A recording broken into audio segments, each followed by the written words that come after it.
Hello అండి, welcome back to our channel. ఈరోజు మనం చికెన్ ఫ్రై ఎలా చేయాలో ఆ ప్రాసెస్ చూపిస్తాను. ఒకసారి చూడండి. ముందుగా స్టవ్ వేసుకొని కళాయి పెట్టి ఆయిల్ వేసుకొని అందులో పచ్చిమిర్చి అదేవిధంగా ఆనియన్స్ వేసుకోవాలండి. పచ్చిమిర్చి ఆనియన్స్ అనేవి బాగా వేపుకోవాలి. నేను తక్కువ ఆయిల్ వేసానండి, మరీ ఎక్కువ ఆయిల్ అయితే వేసుకోలేదు. ఈ పచ్చిమిర్చి ఆనియన్స్ అనేవి కొంచెం బ్రౌన్ కలర్లోకి వచ్చేంత వరకు బాగా వేపుకుందామండి. ఈ విధంగా వేపుకున్నాక ఇందులో నేను కొంచెం చికెన్ అయితే వేసుకుంటున్నాను. చికెన్ని బాగా కడిగి పెట్టుకోవాలి ముందుగానే. ఆ చికెన్ వేసుకొని దాన్ని బాగా కలుపుకొని మూత పెట్టుకుందామండి. ఒక 10 మినిట్స్ పాటు అలా ఉంచేద్దాం. మూత తీసి చూసాక ఇదిగోండి చికెన్కి ఉన్న వాటర్ అంతా ఈ విధంగా వస్తుంది. ఇందులోకి ఇప్పుడు మనం కొంచెం సాల్ట్ అదేవిధంగా పసుపు వేసుకొని వీటిని బాగా కలుపుకుందామండి. ఈ విధంగా కలుపుకున్నాక చూడండి, ఈ విధంగా ఉంది కదా. ఇప్పుడు మనం మళ్ళీ మూత పెట్టేసుకొని ఒక 10 మినిట్స్ పాటు మళ్ళీ లో ఫ్లేమ్లో ఉంచుదామండి. ఇదిగోండి ఈ విధంగా అయితే చూడండి వాటర్ వచ్చింది. దీనికి మళ్ళీ మనం ఎక్స్ట్రా వాటర్ ఏమి యాడ్ చేయాల్సిన లేదండి. ఈ చికెన్కి వచ్చిన వాటర్లోనే ఇది బాగా బాయిల్ అయితే ఫ్రై బాగా వస్తుంది. చూడండి ఈ విధంగా కలుపుకున్నాం కదా. ఇప్పుడు దీంట్లో మనం కొంచెం అల్లం వెల్లుల్లి పేస్ట్ వేసుకుందామండి. ఇందులో ఆల్రెడీ నేను జీలకర్ర, దాల్చిన చెక్క అదేవిధంగా ధనియాలు వేసి అల్లం వెల్లుల్లి పేస్ట్ వేసుకున్నాను. దీనిపైన కొంచెం కరివేపాకు చల్లుకుందామండి. పచ్చి కరివేపాకు వేయడం వల్ల స్మెల్ చాలా బాగుంటుంది. అదేవిధంగా చికెన్ మసాలా పౌడర్ అయితే నేను వేసుకుంటున్నానండి. దాంతోపాటుగా కొంచెం కారం వేసానండి.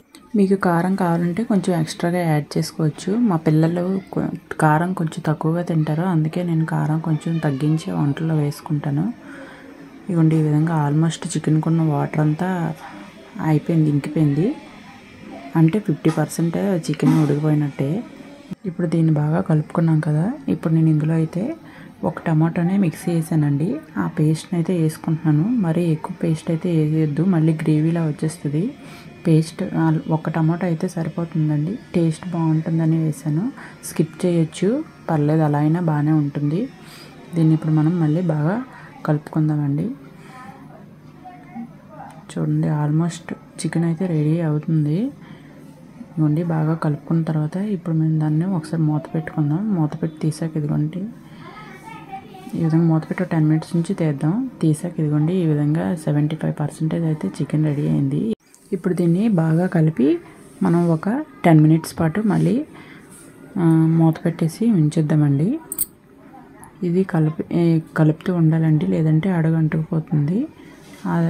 అడుగంటుకుపోతే మళ్ళీ టేస్ట్ బాగోదు కదండి. అలా కలుపుతూ ఉండాలి. తీసి ఇదిగోండి ఈ విధంగా అయితే కలుపుతూ ఉండాలి.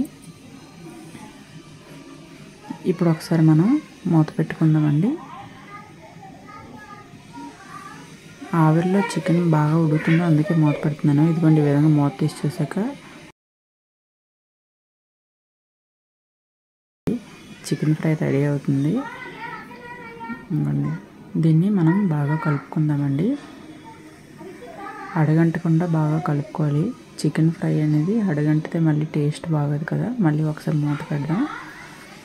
ఒక 5 మినిట్స్ తర్వాత మూత తీసి చూస్తే ఆల్మోస్ట్ చికెన్ ఫ్రై అయితే రెడీ అయిపోయింది. దీన్ని మనం పైన కొత్తిమీర చల్లుకొని ఒకసారి కలుపుకున్నాక ఇదిగోండి ఎంతో టేస్టీ చికెన్ కర్రీ అయితే రెడీ అయిపోయింది. నా వీడియో కనుక మీకు నచ్చినట్లయితే లైక్ చేసి, షేర్ చేసి, సబ్స్క్రైబ్ చేసుకోండి ఫ్రెండ్స్.